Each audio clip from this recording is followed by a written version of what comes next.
bienvenue sur Artefact pour ce nouvel épisode du calendrier. J'accueille Fanny. Bonjour Fanny. Salut Elisa, J'espère que tu vas bien. ça va super. Super. Est-ce que tu peux te présenter? Enchantée, moi c'est Fanny. On m'appelle souvent Fannida et je suis mannequin depuis maintenant 8 ans et à côté de ça j'ai aussi mon studio graphique. Trop cool. Et aujourd'hui, je t'ai invitée sur ce petit calendrier parce que tu aimerais raconter 3 expériences que tu as eues en tant que mannequin, un petit peu improbables ou qu'on ne penserait pas forcément en pensant à ce métier-là, tu vois. Exactement.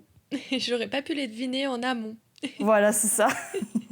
Est-ce que tu veux que je commence par la plus improbable de mes 3 improbables? Vas-y. Alors elle te concerne en plus, donc tu la connais C'est déjà vrai. bien, mais on l'a pas partagée avec tous les autres, donc je suis contente de la Mhm. raconter. Si je reprends le contexte, on avait fait un petit groupe de créatifs, donc toi en tant que photographe, moi en tant que mannequin, Margot en tant que maquilleuse et Basilia en tant que styliste, et on s'était dit...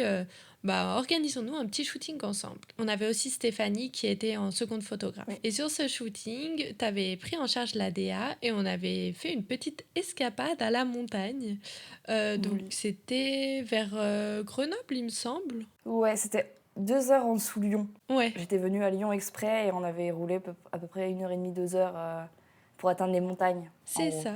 C'est ça. Et à la montagne, on est arrivé chez Didier, le fameux Didier. Voilà, Didier. Et Didier, c'était un... En gros, on n'a pas été Didier par hasard. Moi, ce qui m'intéressait chez Didier, c'est qu'il avait une ferme avec différents animaux.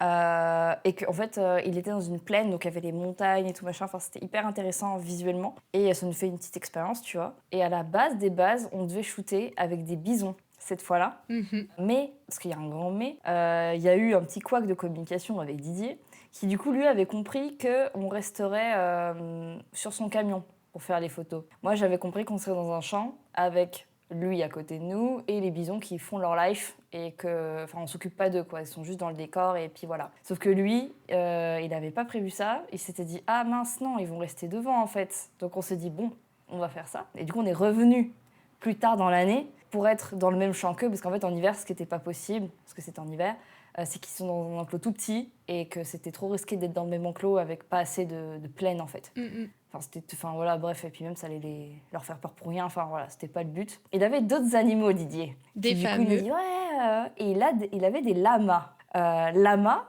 qui étaient là pour protéger ses moutons. Il faut savoir que les lamas, du coup, c'est un peu... ça protège bien les moutons des loups, du coup. C'était le but. Donc jusqu'ici, je dis ouais, mes lamas, ils sont trop cool, on peut les prendre, on peut faire des petites photos, ils bougent pas, ta. Donc moi, je regarde Fanny, je dis ouais, on va faire des photos avec le lama. Et en plus, on était allé les voir dans leur enclos, ils étaient trop choux. Oui, voilà, c'est ça. Genre, on se dit bon, bah cool, cool les lamas, quoi. Et du coup, il se dit ouais, on va en prendre un avec le licol et tout machin. Ils sont habitués, quoi. Donc on va à un endroit qui n'est du coup pas leur champ. Et là, le lama, très gentil, en plus, il suit Didier. Genre, bah cool. Il avait quand même fallu qu'on l'appâte avec de la nourriture pour qu'il suive Didier. Oui. Quand Oui, même. Didier, il a dû ruser un petit peu pour qu'il soit d'accord pour sortir un peu, tu vois. Et après, une fois qu'il était sorti, bon, il marchait bien avec Didier, quoi. Et à partir du moment où Didier, entre guillemets, il s'est mis accroupi pour pas qu'on le voie dans l'image, tout de suite, il est devenu moins sympa. Enfin, moins sympa. Moins avenant, on Moins va dire. Donc, coopératif. voilà, c'est ça. Donc tu t'es retrouvé à côté d'un lama, alors que le matin même, c'était pas forcément prévu que tu te retrouves avec un lama. Et en fait, un lama, ce qu'il faut savoir, c'est que ça claque des dents. Et ça crache. Et ça crache. Mais là, en l'occurrence, il n'a pas craché. Spoiler, ça va, tout s'est bien passé pour toi. Mais ouais, c'était un peu étrange parce qu'en fait, Didier était juste à côté, enfin, il le tenait, quoi. Donc, Et en fait, dès que Didier était debout, il avait les oreilles debout. Genre, tout va bien. Et dès que Didier se mettait accroupi, pourtant, t'étais pareil, en fait, tu bougeais pas plus, hein. Et bah, d'un coup, il mettait les oreilles en arrière et il claquait des dents. Et du coup, on était, ça veut dire quoi, ça? Genre, Et puis Donc, ça a surtout que moi, évidemment je pas le duré longtemps. regardais, j'étais à sa droite et lui il me regardait et on se regardait droit dans les yeux et il mastiquait je ne sais quoi avec les oreilles en arrière. Et je me suis dit, ça va être Ouais. mon tour. Et vraiment, tout le long, j'étais comme ça. Il fallait avoir l'air détendu et naturel sur les photos pour que ça rende bien. Bah, c'est ça. Parce que lui, il fallait pas que ça dure trop longtemps pour lui, parce qu'à un moment donné, il aurait perdu patience et il aurait bougé. Parce que là, il bougeait pas, en l'occurrence. Tu vois, À il la fin, restait fixe. il Mais commençait après, il a un fini peu par à bouger. bouger, il me donnait des coups de Ouais. fesses par-ci par-là. Et puis moi, avec mon gabarit, un coup de fesse de lama, autant dire que ça me projette. Et après, bon, ça a pas duré longtemps, mais c'était quand même un un petit peu cocasse, c'était très drôle. Il me semble que Stéphanie n'était pas spécialement à l'aise non plus. Non. Ouais, moi je faisais mes photos. Pour le petit mot de la fin, une fois qu'on a fini les photos avec Didier, il m'a dit, après avoir repris le lama en main pour le raccompagner, il m'a dit, mais les lamas, c'est caractériel, et puis quand ça a une proie en vue, ça le pousse, et ensuite ça le piétine par terre, et ça lui crache dessus, et quand ça crache du verre. Je me suis dit, ouf, voici ce à quoi j'ai échappé. Mais heureusement qu'il te l'a pas dit avant. Oui, c'est sûr, mais T'aurais été en panique. je crois quand même que j'avais plus peur du shooting 6 mois plus tard avec les chevaux dans la ferme de Didier que du shooting Ah avec les oui. lamas. Ok. Oui, parce qu'on est retourné 6 mois plus tard pour faire la version plutôt été. Parce qu'en fait, c'était un décor qui était dans une plaine avec les montagnes tout autour. Et en fait, quand on a été en hiver, il y avait un petit peu de neige. Et on a voulu refaire avec ce même décor, mais en version sans neige, du coup. Et cette fois-ci, on a eu les chevaux de Didier. Qui était très gentil, mais c'est vrai que bon, voilà, si tu connais pas trop les animaux, tu te méfies enfin, tu peux te méfier. C'est Il ça. faut se méfier de toute façon. Surtout qu'ils sont plus grands que moi, même si je suis une grande tige, les chevaux, je fais pas la maline à côté quand même. Ça me rappelle une autre anecdote que je vais raconter. Elle sera rapide, hein.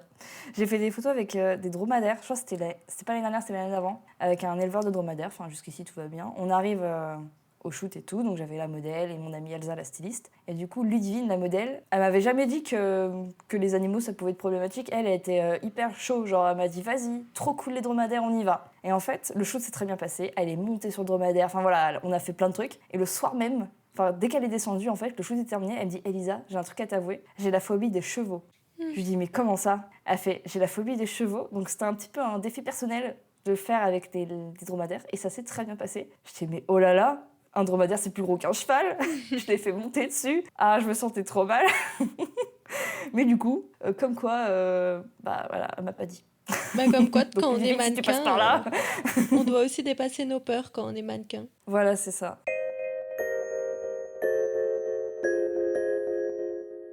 Alors la seconde, c'était un shooting pareil qui était improbable, mais pas du tout dans le même registre, avec une voiture ancienne, vintage, qui avait été retapée.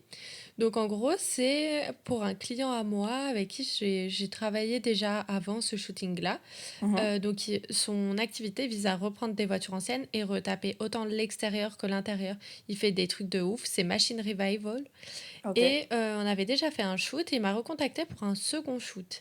Et il m'a dit, on a une Porsche vintage, je crois que c'était une Porsche Chelsea, et on va aller dans un studio. Déjà, je me dis, à quel moment une voiture tient dans un studio?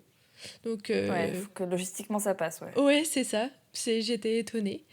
Et du coup, il m'emmène, on va au studio. Et là, un studio immense et la voiture au milieu de ce studio, c'était vraiment magnifique. Et quand j'ai découvert la voiture, j'étais vraiment bluffée parce qu'à l'intérieur, il l'avait peint avec tout au pinceau, avec des dessins en or. L'extérieur, il était intact.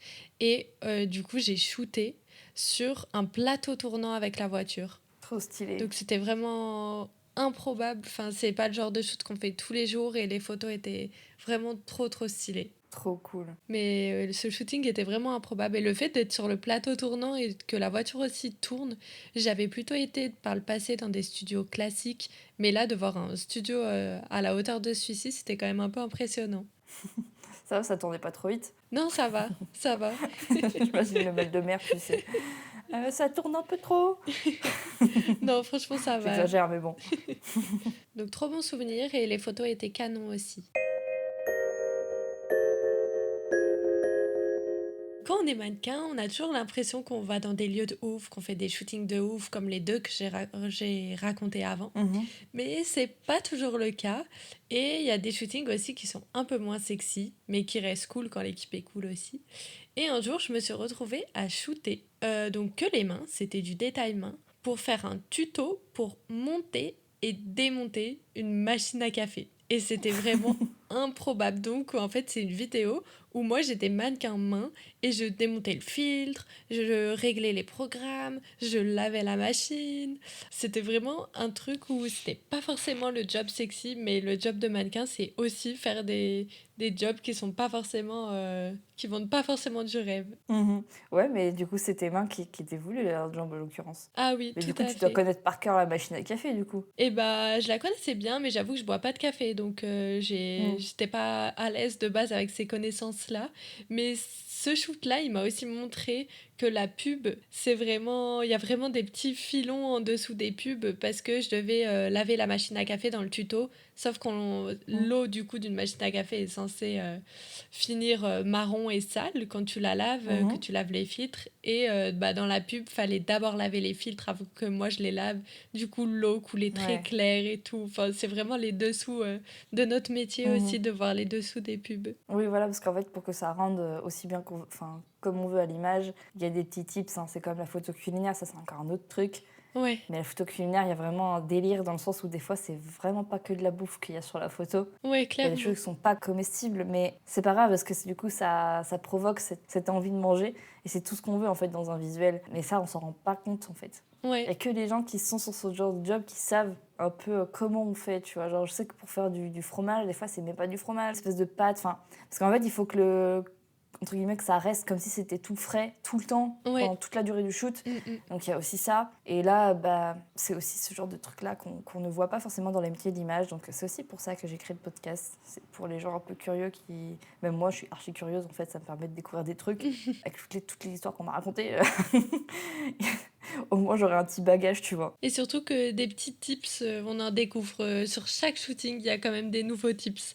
La photo culinaire aussi, les premières fois que j'en ai fait, j'imaginais pas tous les tips qu'il y avait pour que la nourriture reste belle, Mm, etc.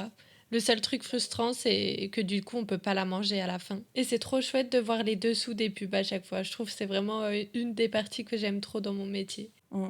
Je crois que je préfère ça, limite, moi. Genre, enfin, être sur des projets, à savoir plus de choses que ce qu'il y a au final, tu vois. Ouais, Alors, parce que enfin, ce qu'on veut, c'est le résultat final, mais je sais pas, le fait qu'il y ait l'histoire derrière, genre là, comme le projet qu'on a fait à la montagne, bah, je l'aime encore plus parce que bah, il y a une petite histoire à raconter, parce que c'était marrant, tu vois, c'était drôle. ouais, surtout qu'on a fait une seconde édition et Ouais. c'était vraiment trop chouette. On s'était toutes bien entendues et c'est aussi pour les Mm. moments comme ça que c'est trop bien de faire notre métier. Bah, c'est sûr. Bah, écoute, merci beaucoup pour tes petites histoires, Merci à toi. et on se retrouvera demain pour un prochain épisode. À bientôt. Et n'oublie pas de t'abonner.